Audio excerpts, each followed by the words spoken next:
guys, for today's video guys is nagayos na kami dyan ni Mikay kasi nga pupunta kami sa Ati-Atihan Festival sa Ibahay, Aklan. Maya-maya po dyan is umalis na kami. Balik kasama ko dyan si Sir Tuayan. Siya yung partner ko guys, and then siya rin yung instant driver and photographer natin.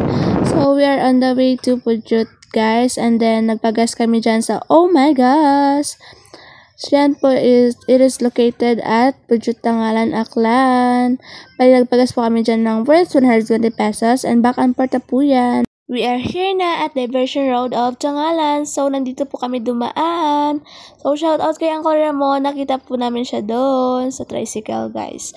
So, ayun na, guys. Dito na po tayo ngayon sa Diversion Road. At maganda po yung tanawin dito. Even though, already mga 5 p.m. in the afternoon. So, may dalawang way po dyan, which is yung papuntang Poblacion Tangalan and then papuntang Katitlan. So, yan po, guys. It is located to Tagas Tangalan, Aklan, yung Galera di Tangalan. Yan po yung Tangalan Cockpit Arena nila dito.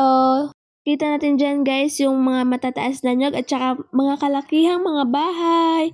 So matatagpuan dito dyan walang iba kundi sa Panayakan. We are here na at Campo Verde. So, maganda po yung mga tanawin dyan, guys. At saka, napaka-fresh po ng air kasi po marami pong mga trees. Hindi po basta-basta yung daanan dyan, guys. Pero at least, sulit naman. So, we are here now at Naisod Ibahay, Aklan. Makikita natin dyan, guys, yung paaralan nila, which is yung Naisod Elementary School. Nakita ko dyan sa unahan guys, matataas na puno ng nyog. At nandito na po tayo ngayon sa Kulong-Kulong Ibahay. At dyan nakita na natin dyan guys, meron ng traffic. Yan po yung advantage ng pagkakaroon ng two wheels na motor kasi makakadaan ka kahit traffic guys. And then may nakita ko dyang hotel. Pero hindi ko alam kung anong pangalan. Fast forward na nga po pala tayo guys. Nandito na po tayo sa parkingan. Hindi pa po pala yan guys nakalagpas ng tulay ng Ibahay. Ayan po guys, may kasama tayong artista. Walang iba kundi si Martin Rivera. At nilakad po namin lang dyan guys. Malayo pa palang lakarin. Akala naman malapit lang. So ayan po yung tulay ng Ibahay. Yan yung pinakamagandang tulay na matatagpuan dito sa Aklan. Inat!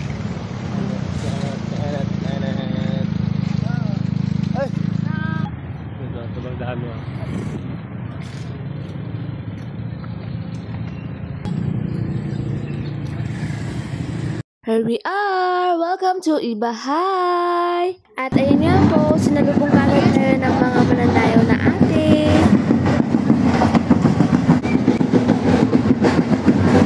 Nagstay lang kami dyan sa gilid guys kasi sobrang init talaga. Mabuti na lang may hand fan ako. Sobrang dami po dyan ng tao guys. So ayun nga guys, pumunta po kami dito sa may palengke. Daming paninda guys, murang-mura lang. Pero kulang lang yung pera. May ganon. So ayun guys, nandyan na po kami sa may sapatusan. And then nakita dyan ni Sir Tuayan, may nagtitinda ng ibon. Ayan guys, ang daming ibon. I don't know kung anong tawag sa ibon na yan guys. So dito po kami pumunta sa may sapatos. So pumasok kami dyan guys at arat-arat nang bibili daw siya ng sapatos niya. So ayun guys, may nakita ko doon yung color green and then pinuntahan namin. Pero ayaw niya nun guys kasi gusto na niya yung pang forma. Ayun guys, yung pang OOTD niya daw.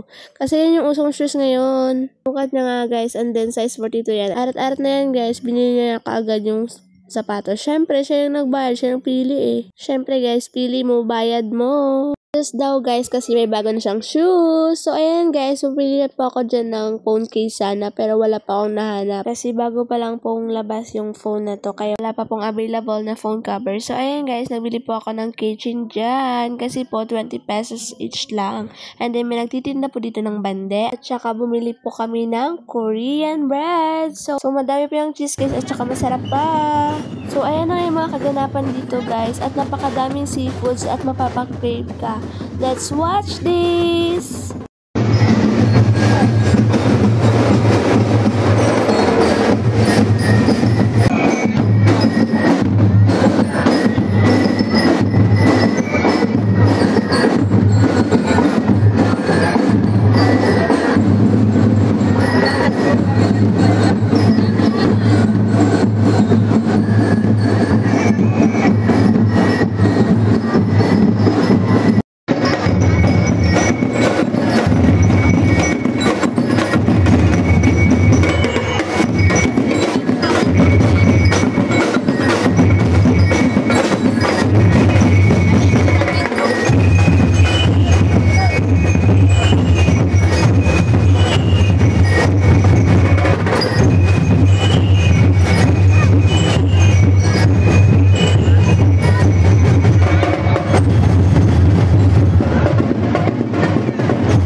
Plastan ko.